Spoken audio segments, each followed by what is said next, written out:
Once again, good morning children. Now in our English grammar slot, we will be doing another grammar topic, that is chapter number 11, conjunctions. Okay. So children, this is another very important topic. We will be going through the particular points of considerations with regard to conjunctions, and then you will be attempting the necessary exercises. Okay. So let's start the chapter, children. What is a conjunction? A conjunction is a word or a group of words that can join other words, group of words or sentences. A conjunction therefore helps us to make what we want to say shorter and more pointed. Okay, now children, they are trying to say conjunctions are connecting words. They connect two words, two group of words or two sentences. When we are connecting these two words or group of words or two sentences, we are making the entire point very short. We are making that entire point very precise. We are being up to the point. We are not stretching it. For example, Anjali and Shanti went home. In the sentence, and apparently joins this sentence joins two words, Anjali, Shanti, but it has actually been used to join two sentences.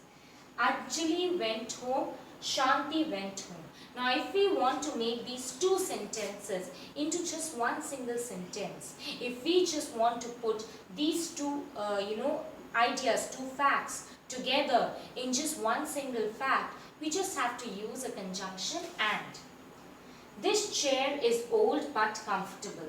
Similarly, in this particular example, but has been used to join two sentences. How?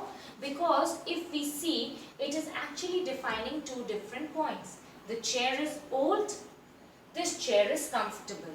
Now if we want to put it together, we have to use the conjunction but, because two contradicting points are there. This chair is old but comfortable. Okay children? So if you see, over here we have and as a conjunction, over here we have but as a conjunction, and both these conjunctions are joining two sentences. Too much food and lack of exercise made Javed fat. Okay, so over here again two different sentences are there. It joins two groups of words or phrases. Too much food, lack of exercises, because this sentence cannot really be split up into two separate sentences. Now here they are trying to say these are not two separate sentences. Why? Because they cannot be separated, they cannot be split, because they are related to each other. They are connected to each other. How? Let us see. Too much food made Javed fat. Lack of exercise made Javed fat. So you are definitely making two different points over here. You are dividing the sentence, but the sentences cannot be split, cannot be divided, because they are related to each other. How are they related? Javed is fat because of two reasons working together. These two reasons working together are too much food. First of all, he ate too much, and lack of exercise. If Javed had exercised, probably too much food would not have made him fat. So even if you are exercising children, the eating of food will not do much of a difference, right children? If Javed had eaten less, probably only lack of exercise would not have made him fat.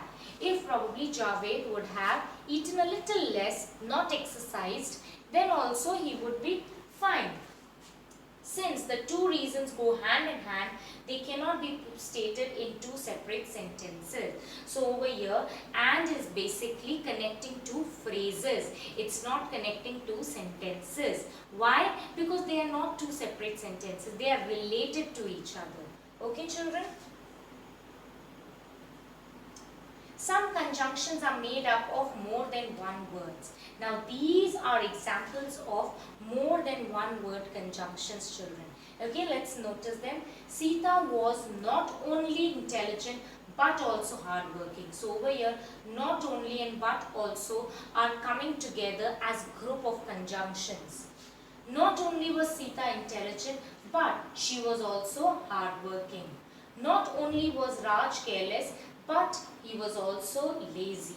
So children, if you observe, not only but also being used as conjunctions, these are the following examples. If you find them in any of the sentences, then they are group of conjunctions placed differently, but they are conjunctions. Okay. Kalyan can stay either here or at a hotel. So both of them come together as group of conjunctions. Okay. Neither Shyam nor his brother was at home. The wise king treated everybody alike, the rich as well as the poor. Hardly had I reached home before I received the news of the accident. So hardly and before come together as conjunctions. I had hardly reached home before I received the news of the accident. So this can also be placed like this. No sooner had the match started than it began to rain. The match had no sooner started than it began to rain. Now in these examples, children, there is one point that we need to keep in mind. Note that if a sentence begins with not only, hardly, no sooner or scarcely, the helping verb comes before the subject. Let's try to look into the previous examples. Not only was. So was over here is the helping verb before the subject Raj. Okay. Another one, not only was Sita. So not the conjunction requires the help of the helping verb.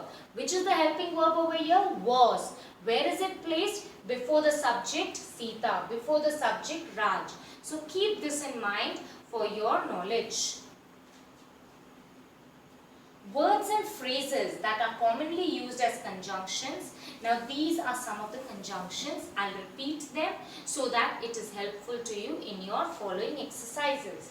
As if, as soon as, because, before, both, along with, and, either, or, for, hardly, when, before, if, in order that, neither, nor, or, scarcely, before, when, since, so long as, though, till, until, when.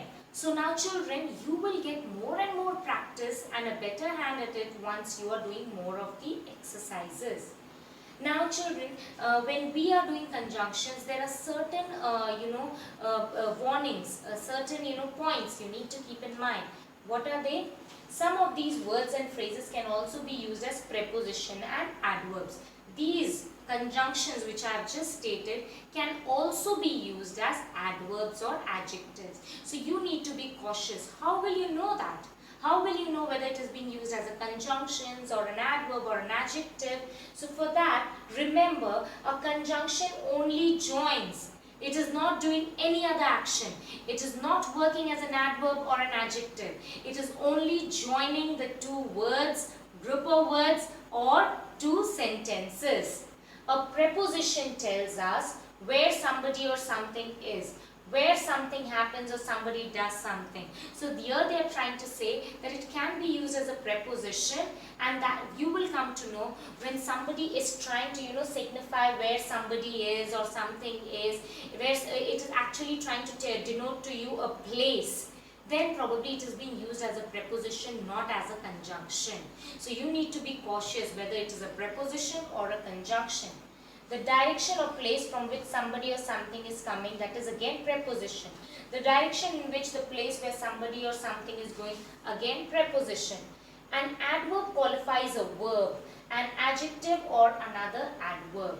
So there can be an adverb also being used in these cases, and in that case it will be modifying, it will be qualifying another adverb, another adjective or a verb. Okay, so you will come to know that if these particular words or phrases are being used only for connecting, not for specifying any direction or place, not for modifying any verb, adverb or adjective, then it is a conjunction for the linking purpose, for the connecting purpose. Okay, so children, this was This was your entire information about conjunctions. I hope you all have understood. They are just connecting verbs, and they connect the words, group of words or sentences. Now this chapter has got exercises along with it. I want you all to go through the exercises. I have shared a PDF of answers, and then you all can have a look at it. Thank you children. Have a nice day.